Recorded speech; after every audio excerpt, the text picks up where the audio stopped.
Bonjour. La présentation qui va suivre est une contribution au débat sur le rôle de la réglementation des hedge funds, avec l'espoir que mes propositions d'amélioration donneront du grain à moudre à ceux qui luttent depuis plus de 10 ans maintenant pour une réglementation de la stratégie de ces hedge funds. Contrairement à leur nom qui signifie couverture, les hedge funds sont des fonds d'investissement non cotés et à vocation spéculative.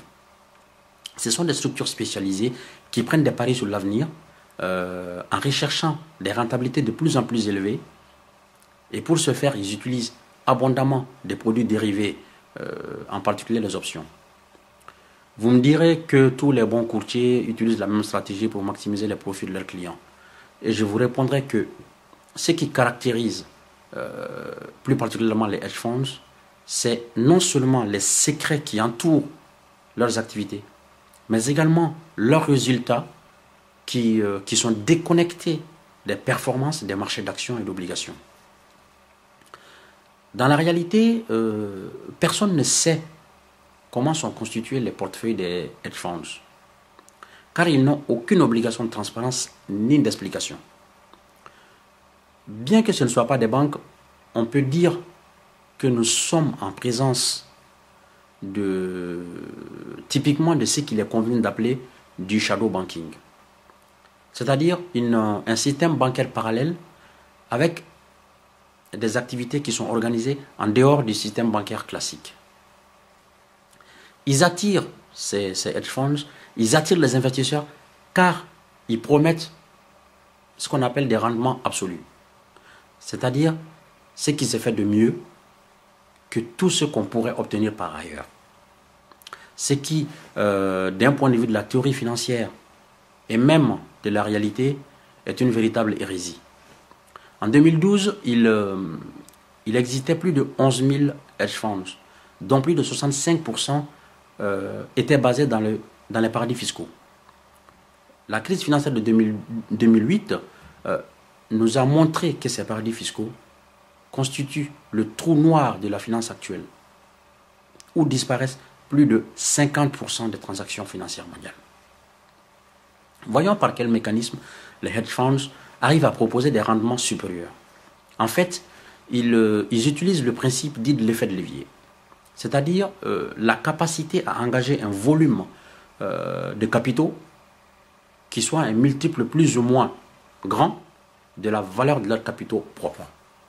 Par exemple, pour 100 € de capital propre, ils vont emprunter 300 € aux banques pour être simplement en mesure de spéculer sur des montants jusqu'à 400 €.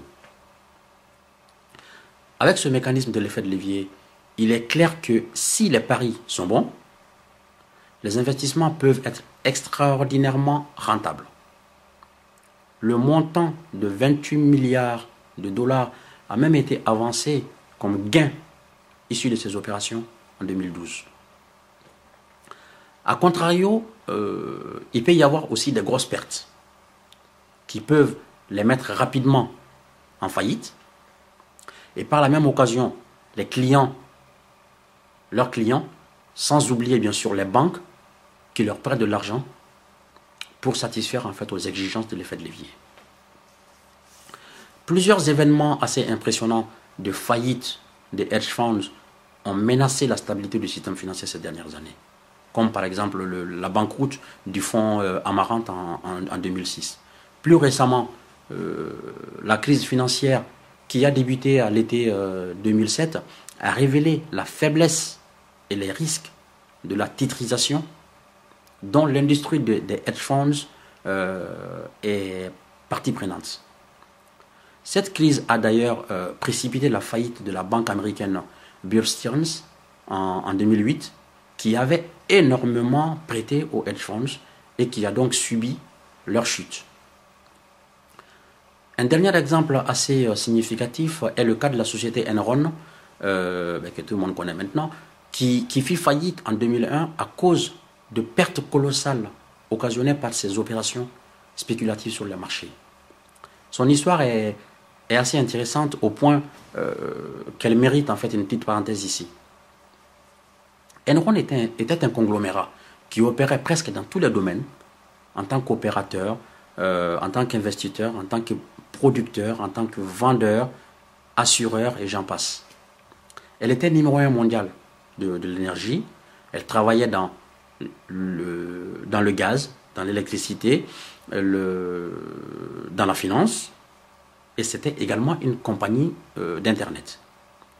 Il existait un hedge fund à l'intérieur d'Enron qui était un des plus puissants et un des meilleurs au monde, d'après les spécialistes. Grâce à sa puissance, ce hedge fund était devenu pratiquement une sous-unité à l'intérieur d'Enron. Au point qu'après la faillite, cette sous-unité a survécu de quelques mois à l'entreprise. Personne ne pouvait prévoir ni imaginer la faillite d'une telle structure. Mais a posteriori, il est apparu très clairement que le système parallèle à vocation spéculative utilisé par Enron via son hedge fund fait partie des facteurs qui ont précipité la chute du géant.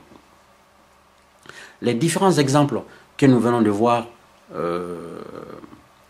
montrent donc que le système des hedge funds est tel que soit on a une rentabilité très forte, soit une grosse perte, soit dans le pire des cas la mort.